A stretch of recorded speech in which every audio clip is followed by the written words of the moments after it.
let's talk about what we're doing to white people.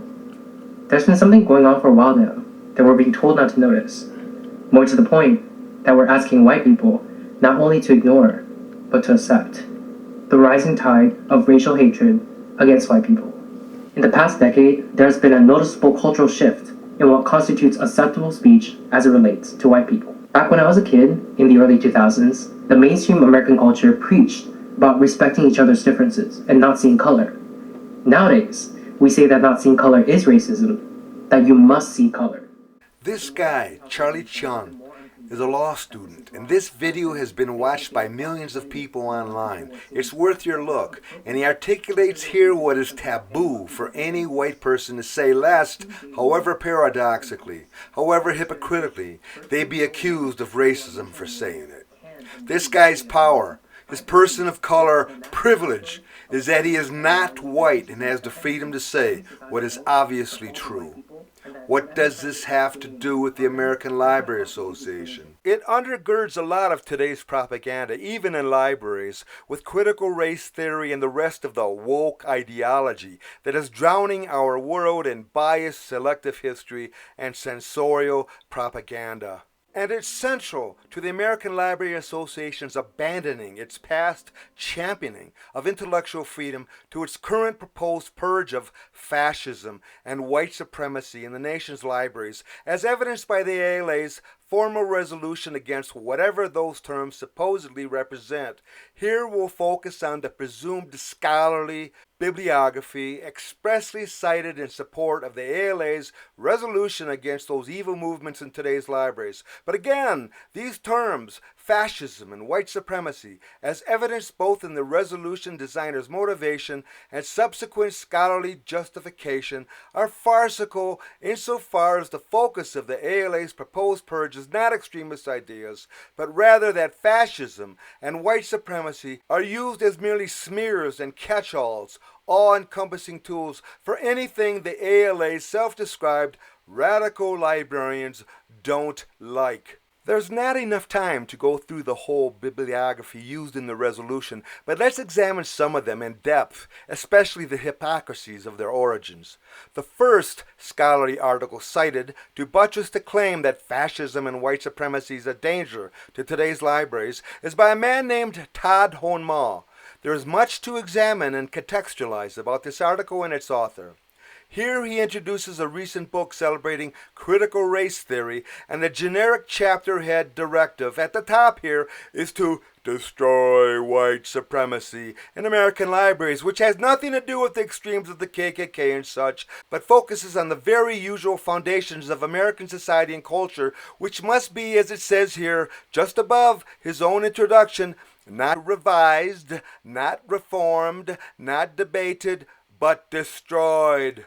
Homma is apparently an ardent Marxist. In his introduction to another book about the evils of whiteness in libraries, Homma cites communist founder Karl Marx as motivation for the entire volume. Homma lovingly cites this quote by Marx, quote, "There can be no doubt about the task confronting us at present, the ruthless criticism of the existing order, ruthless in that it will not shrink from its own discoveries, nor from conflict with the powers that be," unquote. The phrase, ruthless criticism of the existing order, is italicized. What is Homma actually saying? What do you think? There has been a lot of ruthless criticism by Marxists in world history, and the dead bodies stack high into the millions. Homma's cited article for the ALA resolution is subtitled Invisibility of Race in Library and Information Studies. The article is cited by left-wing ideologues all over the internet in a kind of incestuous ideologue pool. We'll examine the credibility of this range of scholarship in a future video. Read the article yourself, and you'll find that Homma despises whiteness, and hence has veiled subtext white people. How are these two terms honestly separable? If someone dared to attack black culture, blackness, who would be understood to be the obvious target of such a racial attack? Homma's article fundamentally frames historical ethnocentrism in libraries, an ethnocentrism that is common to all racial and ethnic peoples everywhere on the planet, as a uniquely oppressive bias. Today I want to talk about something more serious, racism or racist words. And we're gonna talk about the racist words in Chinese. The first one is this character. 老 This means grown up male, but in a discriminating way. So if you're a guy and people call you this with your country name in front of it, that's disrespectful. The second one is this. 鬼子 Gui means ghost. The second character is the neutral tone. It doesn't really mean anything.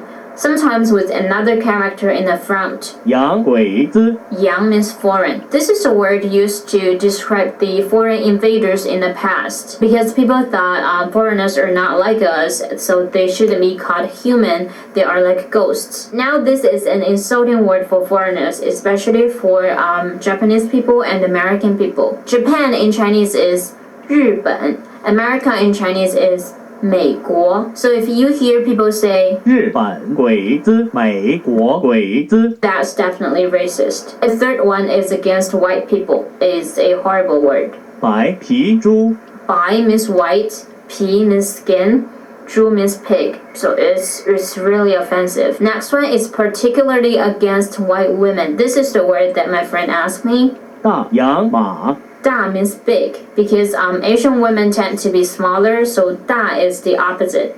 Yang means foreign, ma means horse.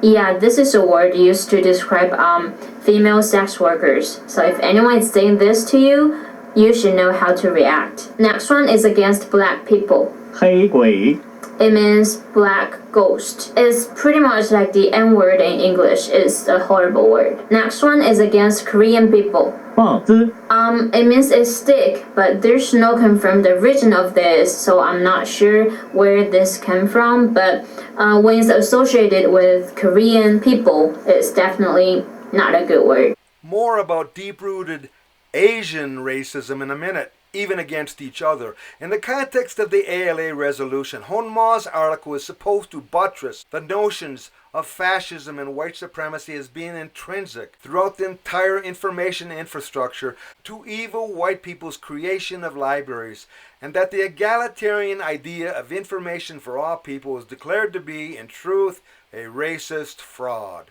That, in sum, is the thrust of Honma's argument, because that is what critical race theory is.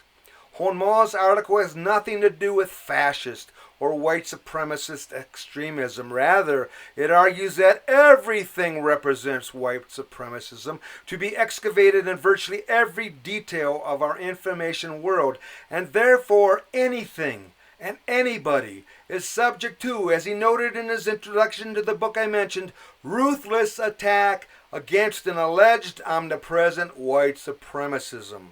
Who is Todd Honma? He is of Asian heritage and the chairman of the Asian American Studies Department at Pitzer College, one of the elite Claremont McKenna colleges in metropolitan Los Angeles. Not bad for an oppressed person of color who heralds Karl Marx. In today's decreed white supremacist milieu, Honma, the apparent Marxist champion of the oppressed, teaches at one of the most luxurious capitalist-centered colleges in America. Its reputation is that of being a college for rich kids. The median family income for students at Pitzer College, where Honma teaches, is $216,600 a year. 70% of these students come from families with top 20% incomes, but less than half, 41% of these students today are white. Yearly student tuition is over $64,000 a year, and coupled with housing and other estimated costs, runs to $86,000 every school year. But get this, the median starting salary for a Claremont College graduate is $87,000 a year, so claims the college system itself. Meanwhile, the average faculty salary at the Claremont colleges is a little over $133,000 a year. Honma has been at Pitzer College over 10 years. He's the chairman of a department. His Marxism is probably celebrated, and he's an activist gem within the desperate need for colleges to herald their diversity credentials. He's a darling of critical race theory in the library context. What do you think this guy makes per year? Teaching about radical subversion of the existing social order, hating whiteness and hence white people, and writing articles about Filipino tattoos in queer magazines, all the while oppressed by a suffocating whiteness around him, gagging him from speaking his undeniable truths. Now get this, per Honma and his ruthless championing of Karl Marx and social justice for marginalized non-whites, the Claremont College system is the best of all universities at catapulting students from poor backgrounds into the top 1% income strata in America. According to the far-left Vox magazine, quote, "If you're a poor kid who gets into one of these schools, you have a shockingly good chance of winding up as one of the very richest people in America. Nearly a third of Claremont McKenna's students from the bottom 20% wind up in the top 1%, unquote. So, Honma, the Marxist teacher at Claremont Pitzer who hates whiteness and supposedly capitalist money, has his hand in guiding poor, mostly marginalized students into the realm of wondrous capitalist riches. Presumably if they're white, they're taught to be guilt-ridden. Presumably if they're not white, they're probably not too concerned with increasingly false equations, certainly in many of their cases of wealth and white supremacy. According to one internet source, the Pitzer College Student Senate members get paid $47 an hour. If white, they are of course no doubt taught to be ashamed of their affluence and white supremacy, and these mostly very affluent Claremont College students have a club called the Claremont Students United for Social Justice. One of this club's event promotions was called Asian Americans Fight White Supremacy. This evil, it was stated, is promoted by Trump and others. And guess who the moderator was for this conference? No surprise. Todd Honma. Maybe many of these Asian Americans, like their white brethren at Claremont, are embarrassed by their affluence and likely future influence and want to make amends, at least in symbolic ways, during their college stay. We'll revisit the notion of Asian Americans fighting white supremacy in a minute. Let's look now, though, at how one invited speaker to the Claremont College system, conservative author Heather MacDonald, was treated by a censorial leftist student mob there. Was Todd Honma present at the strangling of free speech? If not, what are the chances that he was an activist faculty influence, cheering in the shadows, maybe an encouragement against the apparent white supremacist idea of free speech at universities? Is at Claremont McKenna College, outside of Los Angeles, a group called Shut Down Anti-Black Fascist Heather MacDonald organized a protest to deny Ms. MacDonald a chance to speak on campus. So you did give your speech to pretty much an empty room, right? Right. Because these protesters were physically blocking students from getting in to see you. Is that correct? Right. And they stood outside the windows. It was very big plate glass windows, banging on the windows during my talk. There is not a single college campus today that has not been pushed left by the introduction of faculty, younger faculty that come out of the victimology, identity politics world. The irony here is these people go under the moniker of anti-fascists. Can you imagine if conservatives tried to shut down Elizabeth Warren from speaking? The fascist term would be thrown around promiscuously, followed immediately by misogynist. Instead, this sort of thing gets no attention from the New York Times. But this is the very definition of fascist behavior. Not only are they shutting me up, I can deal with that, but they are not allowing their fellow students to hear a range of view through the sheer exercise of brute force. Students are being taught to hate the greatest works of Western civilization, and frankly, to hate each other.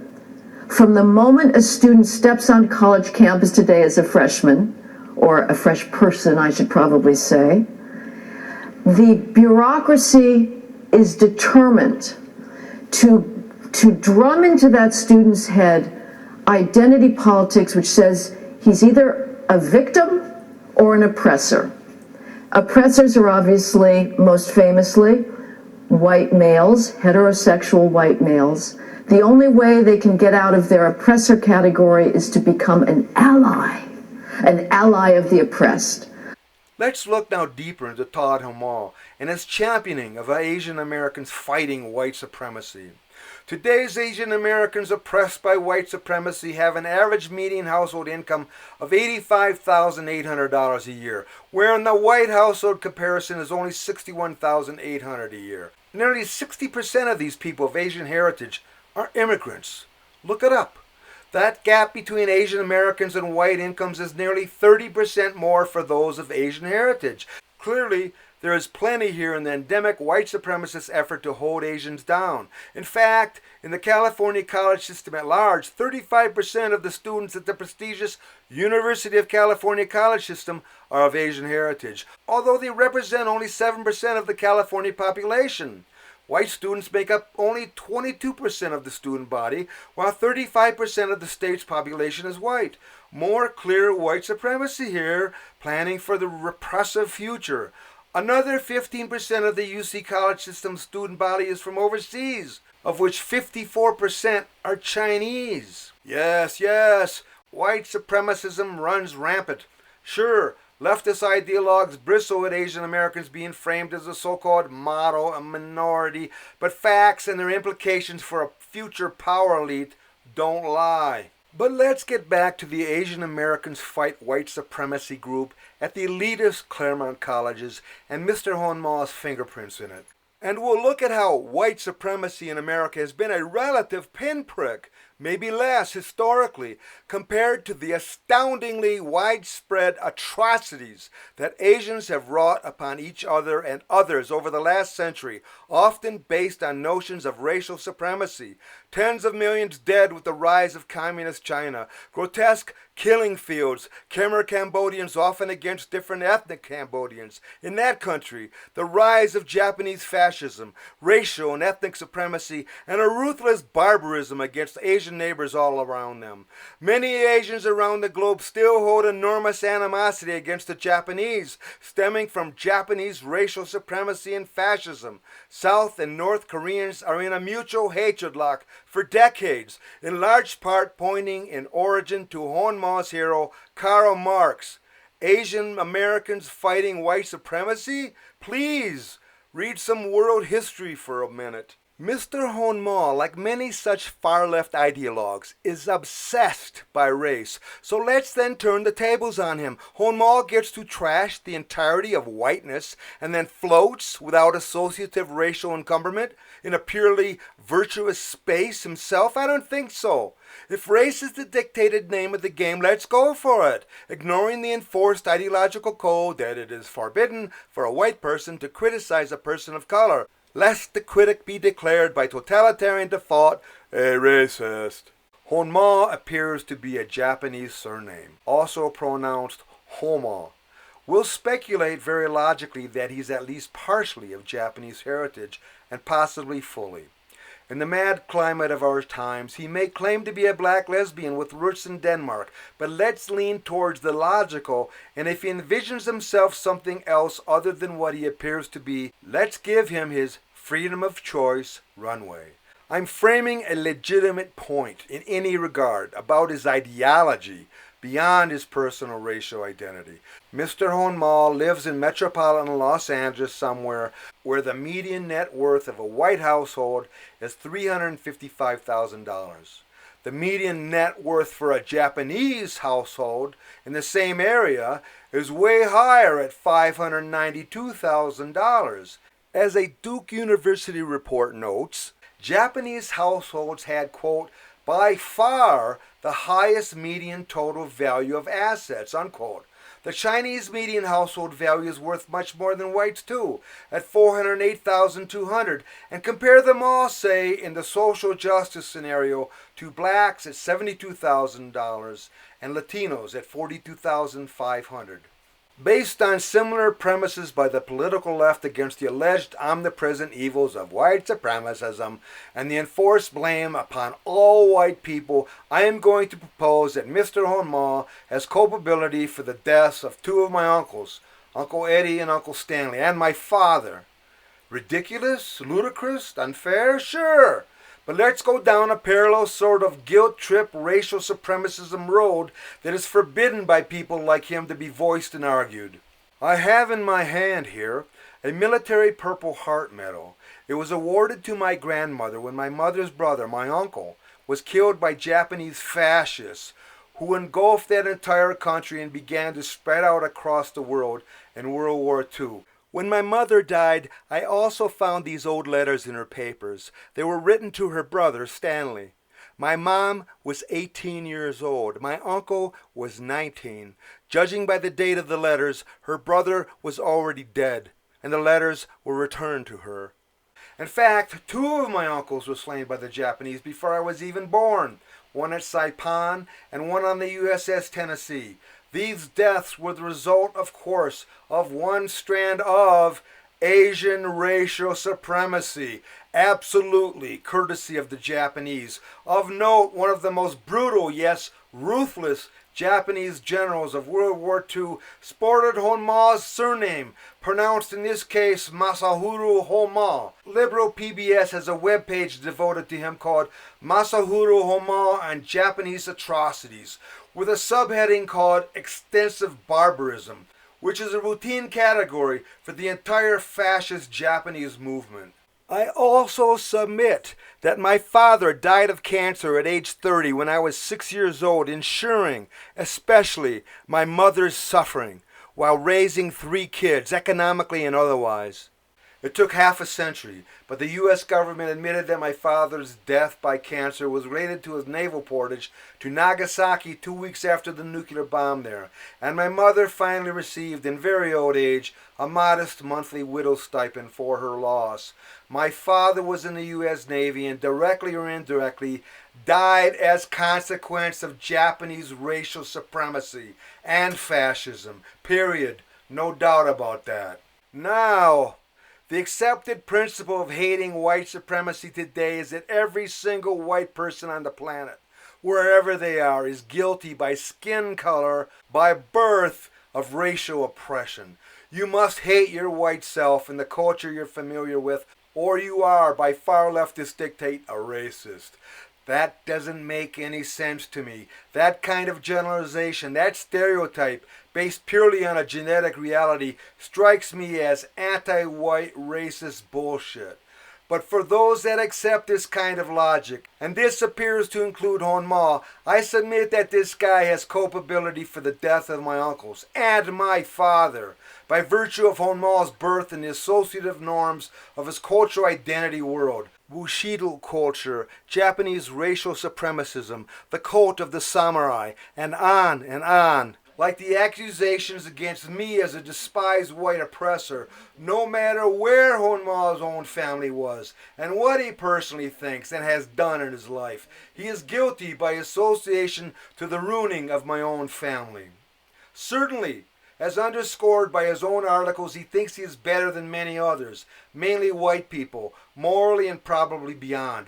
This birth guilt crap is nonsense, sure, but to wave my uncle's purple hearts in Honma's face is really no different at core than the totalitarian declarations of white supremacist guilt as a kind of original sin for any and all white individuals, no matter their personal histories in literal relation to current or historical events. Honma will disavow indictment, declaring perhaps that his ancestors came to America before the rise of Japanese fascism and he doesn't know 2 things about being Japanese. And Japanese Americans certainly faced historical discrimination. What society in history has not been discriminatory to the other, including discrimination against my Irish and Polish immigrant ancestors? Japanese Americans were relocated en masse to internment camps during World War II. Was this just? Of course not. But is there an essential difference between such a blanket indictment of a racial ethnic group and a parallel one upon all white Americans as racial supremacists today, who must be overthrown, destroyed?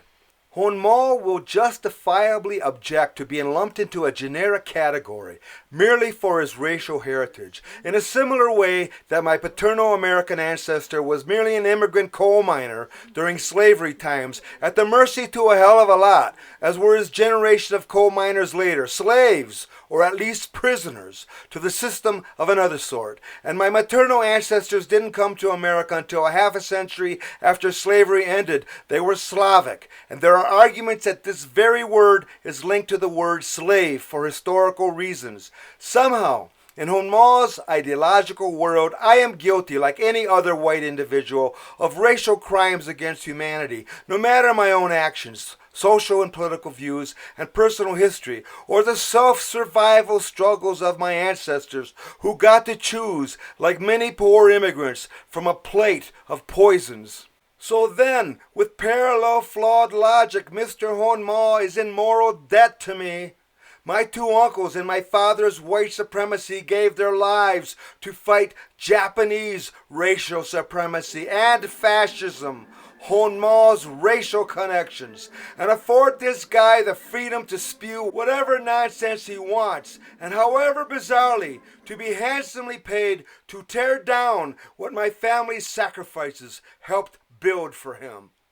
My students learn about Martin Luther King Jr. and the civil rights movement in school and see on the news that America has a huge problem with racism and discrimination. But where are the school lessons and news stories about discrimination in Japan? Why don't my students think that there is racism and discrimination in Japan? Do I believe there's racism and discrimination in Japan? Of course I do. I'll give you some examples. A lot of people in Japan call disposable cameras bakachon cameras. Baka means stupid or idiot, and chon is a derogatory term for Korean people. So the term bakachon camera means a camera so easy to use that even an idiot or a Korean person can use it. But racism in Japan isn't just against Koreans and Chinese people. There is discrimination within the Japanese population. For example, there's a group called the Burakumin. In the Edo era, about 300 years ago, a caste system was put in place. And these are the people who were the butchers, the undertakers, and any worker associated with death. These people were heavily discriminated against 300 years ago, but they are still discriminated against today. And there's actually a hand sign for Burakumin, and it's this. This means that Burakumin are like four-legged animals. Here's another example of discrimination in Japan. Okinawans were not treated as equals by mainland Japanese. The intricate tunnel system used by the Japanese military during the Battle of Okinawa was dug by Okinawan slave labor. And when the American forces started attacking the tunnels, the Japanese soldiers pushed the Okinawans in front to use them as human shields. Of course you can say that was in the past, and there's no discrimination against Okinawans now. Wrong. Is there racism in Japan? Short answer, yes. Long answer, hell yes. Does racism still prevalent in Japan, even in this day and age? Sorry, this is 2 years ago, but according to the ranking I've checked, Japan is quite behind from many European countries, even below a country like Russia or South Africa. Another survey saying more than 30% facing discrimination, giving us an example like housing discrimination or racial profiling by the police. Today I want to talk about why do some Japanese people, or why do a lot of Japanese people seem to hate foreigners and Westerners in particular. 日本人でも言葉は悪いけども泥棒の大集団でもね、これだけ広い北海道をね、一方的に侵略してきてアイヌに一言の相談もしていないんです。どうしますかという一言のご挨拶もなし、一方的に数や力や武力に物を言わせて、月々1000円からのデータ通信料だけで携帯も使えます。しかも月々980円プラスで通話し放題。 e モバイルにチェンジ。ありえない e モバイル。 On the 11th of every month, women come together in dozens of Japanese cities to protest a series of acquittals last year involving men accused of sex crimes. There are variant strands of Asian racial supremacy even today, of course. Examine Japanese society today and compare it to American openness to allow Honma, in his professional luxury, to ruthlessly assail, on totalitarian racial terms, its ethnocentrism, even from a revolutionary Marxist slant. The Communist Party of Kampuchea ruled Cambodia with an iron fist. perpetrating genocide that killed 1/4 of the country's population. Roughly 1 million Cambodians were executed as suspected political enemies or due to their ethnicities. The regime targeted Muslim Cham, Vietnamese, Chinese, Thai, and Laotian individuals. These are the faces China never intended us to see from inside its system of mass incarceration in Xinjiang. The government has long denied it's running detention camps for Uyghurs, insisting instead they are vocational schools for willing students.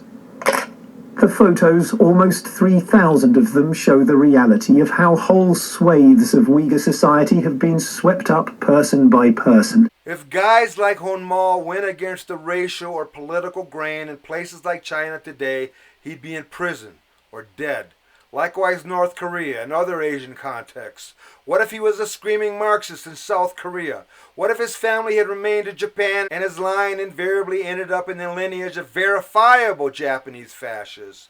Asian Americans against white supremacy seems like a fly speck in the face of historical Asian racial supremacy, including spectacular atrocities against their own across the next border. Bad, even horrible, things have happened to Asians in United States history, but nothing in America compares, in the past or now, to historical Asian on Asian ruthlessness and brutality with a clear supremacist ideology, certainly not in such breathtaking scope and scale. Maybe read a history book one time instead of spending your time reading queer comic books. Homma's is merely the first article in a ludicrously biased, scholarly justification of the ALA's resolution to purge fascism and white supremacy, meaning you, if you're not a leftist groupie, from libraries.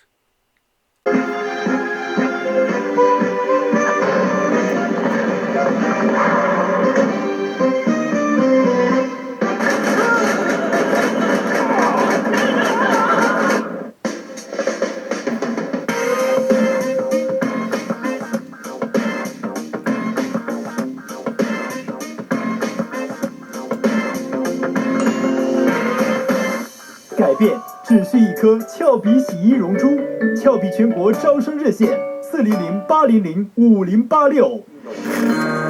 The influence of racism in Philippine culture has always fascinated me in the 8 years that I've been living in this country.